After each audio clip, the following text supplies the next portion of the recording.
আসসালামু আলাইকুম। সবাই কেমন আছেন? আশা করি সবাই ভালো আছেন। আল্লাহর অশেষ রহমতে আলহামদুলিল্লাহ আমি আমার স্বামী সন্তান নিয়ে অনেক বেশি ভালো আছি। তো যে যেখান থেকে আমার ভিডিওটি দেখতেছেন আপনাদের সবাইকে অসংখ্য ধন্যবাদ। তাই আমি আজকে একটি নতুন ভিডিও নিয়ে আপনাদের মাঝে আসলাম। দেখতে থাকেন, আশা করি ভালো লাগবে। তো আমি এখানে মাংসটা সব মশলা দিয়ে ভালোভাবে মেখে নিব। সপ্তাহে একদিন চেষ্টা করি যে স্বামী সন্তানের সামনে ভালো কিছু রান্না করে দেওয়ার জন্য। খাওয়ানোর মালিক তো আল্লাহ, তো চেষ্টা করি রান্না করে কিছু দেওয়ার জন্য।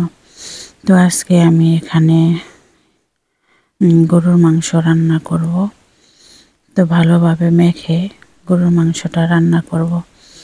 বৃহস্পতিবার সকাল থেকেই কেন যেন মনে হয় কালকে ঈদ। কার কেমন মনে হয় আমি তা জানি না, কিন্তু আমার অনেক বেশি ভালো লাগে।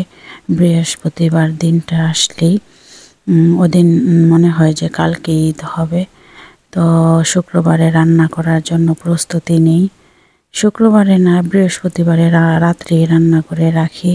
শুক্রবারে তো আর রান্না করি না, রাত্রে রান্না করি, সকালে খাই। তো শুক্রবার দিন সকাল সকাল হাজব্যান্ড উঠে, ছেলেরা উঠে নামাজ পড়তে যায়, আমিও গোসল করি সুন্দর করে। তো অনেক বেশি ভালো লাগে যে মনে হয় আজকে ঈদ।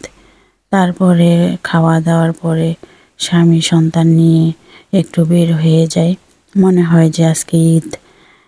সত্যি কথা, কার কাছে কেমন আমার কথাগুলি লাগতেছে আমি জানি না, কিন্তু আমি বৃহস্পতিবার আর শুক্রবার দিনটাকে অনেক বেশি ভালোভাবে এনজয় করি। আল্লাহ কোরআন দেখেই করি, আল্লাহর কাছে আশা ভরসা রেখেই কথাটা বলতেছি। তো যতদিন ধরে হাজব্যান্ডের কাছে আসি, তো বৃহস্পতিবার দিনটা আর শুক্রবার দিনটা অনেক বেশি করে ভালোবেসে আনন্দ করি স্বামী সন্তান নিয়ে। আর বৃহস্পতিবার শুক্রবার স্বামী সন্তানের জন্য ভালো কিছু রান্না করব না, এটা তো হতে পারে না। তাই যতটুকু পারি ততটুকু চেষ্টা করি স্বামী সন্তানের সামনে দেওয়ার জন্য। তাই বাচ্চারা অনেক খুশি হয়, হাজব্যান্ডও খুশি হয়। তাদের খুশি দেখে কিন্তু আমারও অনেক বেশি ভালো লাগে। তো খাওয়া দাওয়া করে তারপরে একটু ঘুরতে বের হই। ঘুরতেও তো মন চায়। তো কোথায় কোথায় মাংসটা রান্না হয়ে গেছে। তো এখানে আমি ভালোভাবে চালটাকে ভাজা ভাজা করে এখন আমি কিন্তু গরম পানি দিয়ে দিছি। এখানে আমি 1 কেজি চাল আমি গরম পানি কিন্তু মেপে দিই না, অনুমান করেই দিই। তো আমার অনুমান করে পানি দিয়ে কমও হয় না, বেশিও হয় না, পারফেক্ট হয়।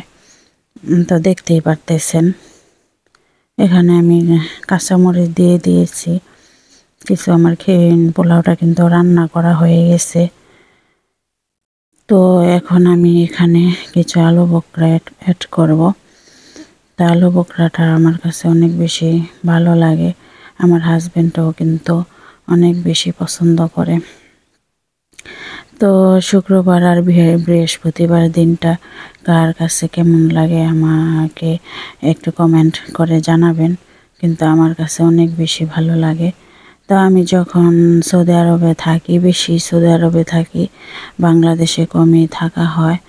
তো যতগুলি ঈদ গেছে সব সময় আমার হাজব্যান্ড, আমি চেষ্টা করছি যে মক্কা মদিনায় যাব।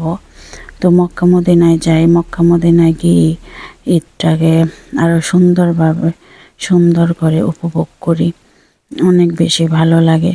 তো আমাদের ঈদের দিনটা কিন্তু রাস্তায় কাটে, মরুভূমির মাঝখানের রাস্তায়, ভালো লাগে। তো এখানে খেতে বসে পড়লাম। আজকে অনেক কথাই বলে ফেললাম, যদি কারো কাছে আমার কথা কোনো খারাপ লাগে তাহলে প্লিজ ক্ষমা দৃষ্টিতে দেখবেন। তো খাওয়ার পরে এখন কথা বলতেছিলাম তারপরে কিছু ফল কেটে আনলাম।